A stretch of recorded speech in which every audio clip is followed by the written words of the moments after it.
वह महीना सुमित्रा जी की बहू रितु प्रेग्नेंट थी और अब उसकी प्रेगनेंसी का 9वां महीना चल रहा था।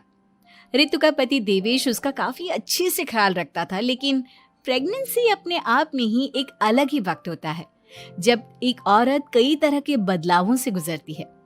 शरीर के साथ साथ उसके अंदर बहुत सारे इमोशनल चेंजेस भी आते हैं और रितु इन सब चीजों से गुजर रही थी। इसीलिए कई बार वो बहुत परेशान हो जाती थी।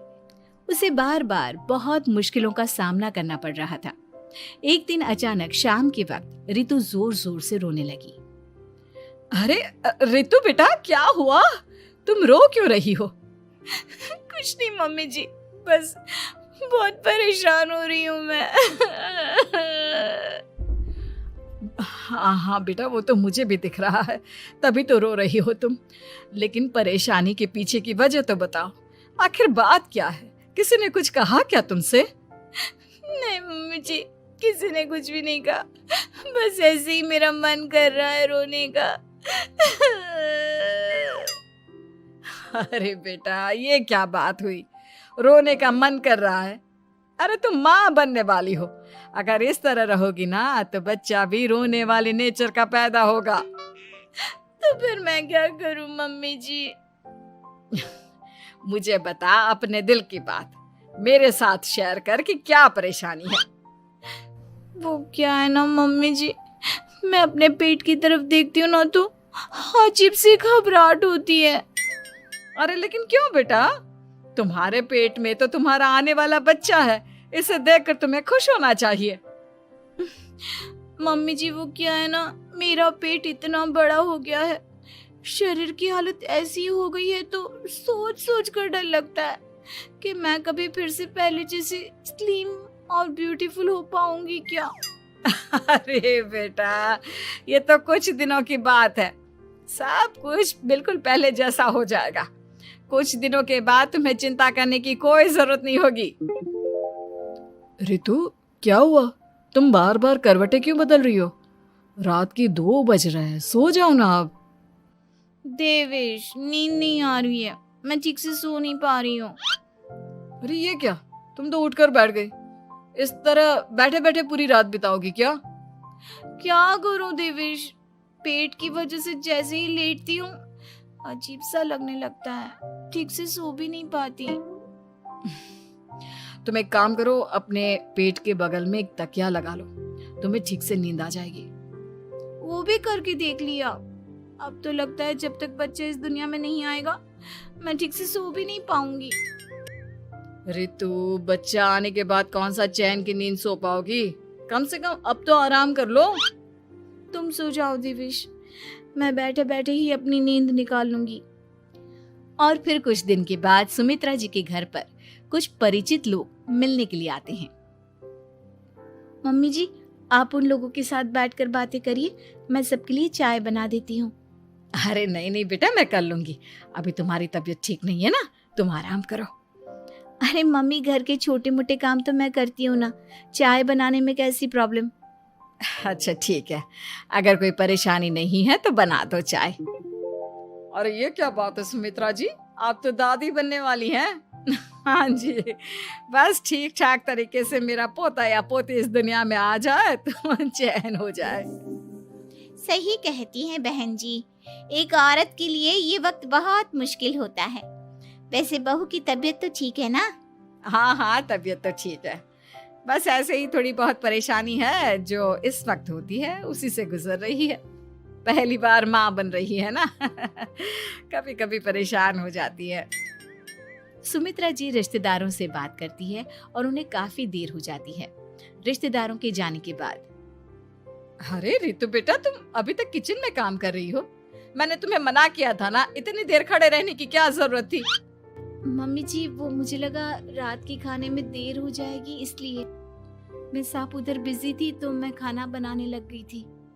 अरे बेटा, तुम तो बिल्कुल कुछ भी नहीं समझती, जरा अपने पैरों की हालत तो देखो। हाँ मम्मी जी, मुझे भी ना पैरों में बहुत भारीपन लग रहा है।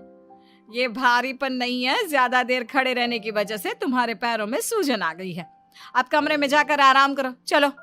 और सुनो, अपने पैरों के नीचे ना तकिया लगा लेना, सर के नीचे मत लगाना, ठीक है? अपने कमरे में जाने के बाद। यार ये प्रेगनेंसी भी कितनी अजीब चीज है, कभी रोने का मन करता है, कभी हंसने का। घर में सब मुझे बहुत प्यार करते हैं, लेकिन प्रेगनेंसी की जो प्रॉब्लम्स मैं फेस कर रही हूँ वो मैं किसी को नहीं समझा सकती। ये सब कब ठीक होगा? और फिर एक रात अचानक रितु नींद में उठकर बैठ जाती है और अपने पूरे शरीर पर खुजली करने लगती है। देवेश की आंख खुलती है और वो रितु को इस तरह खुजली करते हुए देखता है। अरे क्या हुआ रितु, तुम ठीक तो हो ना? पता नहीं क्यों देवेश, लेकिन अचानक से पूरे शरीर में खुजली हो रही है। दिखाओ जरा मुझे। अरे लेकिन तुम्हारे शरीर पर तो कोई मच्छर के काटने की या किसी तरह के रैशेस भी नहीं है, फिर खुजली क्यों हो रही है? लगता है ये भी प्रेगनेंसी की कोई नई प्रॉब्लम है। अरे अरे परेशान मत हो, मैं मम्मी को बुला कर लाता हूँ। सुमित्रा जी के आने के बाद। अरे क्या बात है बेटा, इस तरह क्यों खुजली कर रही हो? अचानक से क्या हो गया तुम्हें?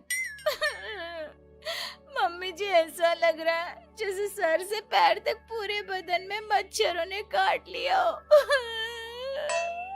अरे लेकिन इसमें रोने की क्या बात है, चुप हो जा, सब ठीक हो जाएगा। हाँ मैं बहुत परेशान हो गई हूँ, बस अब जल्दी से बच्चा इस दुनिया में आ जाना चाहिए ताकि मुझे इन सारी प्रॉब्लम से मुक्ति मिले। ऐसा नहीं कहते रितु, माँ बनना तो दुनिया की सबसे बड़ी खुशखबरी है और ये सारी परेशानियां तो सबके साथ होती है।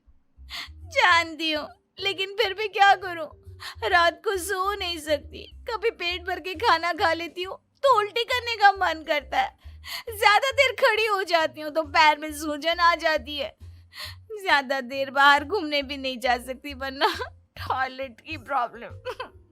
ये सब कब ठीक होगा? कुछ दिन और बीत गए और अब तक रितु का 9वां महीना खत्म होने का वक्त आ गया था। अब हर दिन रितु बस यही सोचती थी कि उसका बच्चा इस दुनिया में आने वाला है। हाँ, वो बात अलग थी कि वो कई तरह की इमोशनल चेंजेस से गुजर रही थी और फिर एक दिन अचानक, देवेश मुझे ना चाउमीन खाने का मन कर रहा है। अभी रात के 12 बजे? अरे रितु, इस वक्त चाउमीन कहाँ से लेकर आऊंगा मैं? किसी होटल में फोन करो ना, कोई तो डिलीवर करता होगा ना इतनी रात को। नहीं नहीं रितु, इतनी रात को कोई डिलीवर नहीं करता, तुम कल खा लेना, मैं कल तुम्हारे लिए लेकर आऊंगा बस। नहीं, मुझे अभी खाने का मन कर रहा है, मुझे अभी खाना है।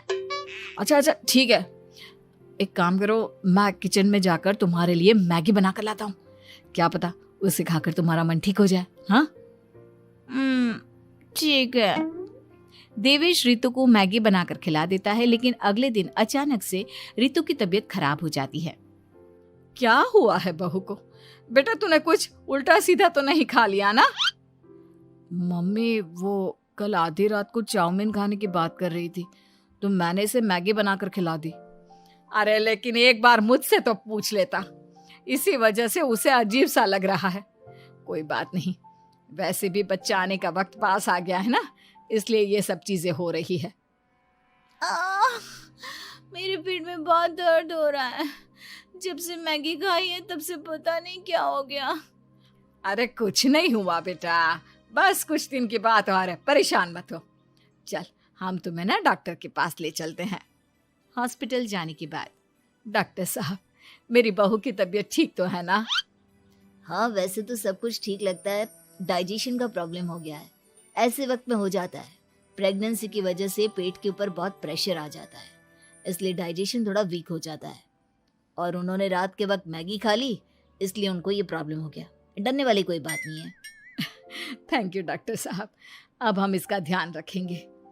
लेकिन अब रितु की डिलीवरी का वक्त पास आ गया है, आपको उनका पहले से भी ज्यादा ध्यान रखना होगा। मैंने चेकअप कर लिया है, 1 सप्ताह के अंदर रितु की डिलीवरी होने के पूरे चांस है। एक दिन अचानक किचन में काम करते करते रितु के पेट में बहुत तेज दर्द होने लगता है। देवेश, मम्मी जी जल्दी आइए।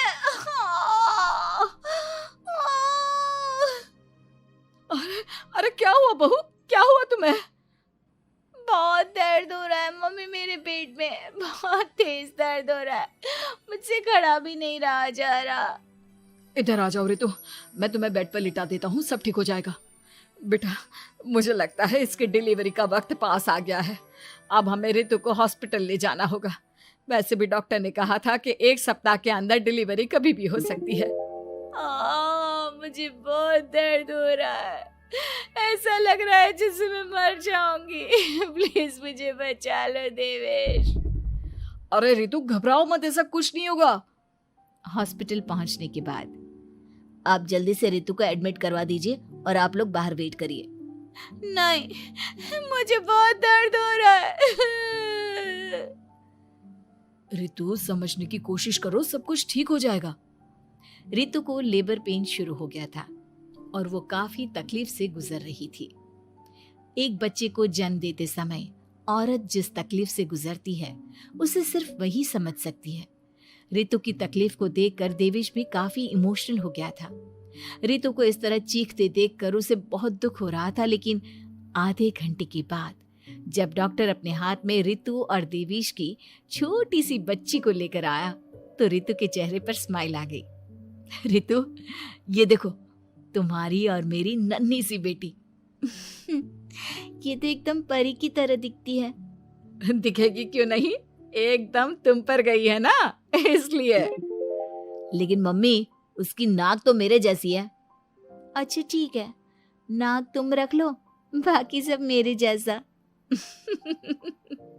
देखा रितु, तुमने कितनी तकलीफ सही, लेकिन उस तकलीफ के बदले तुम्हें भगवान ने ये छोटी सी परी दे दी। और ऐसा सब औरतों के साथ होता है। तुमने बहुत हिम्मत रखी है बेटा, और इसका नतीजा आज हमारे सामने है।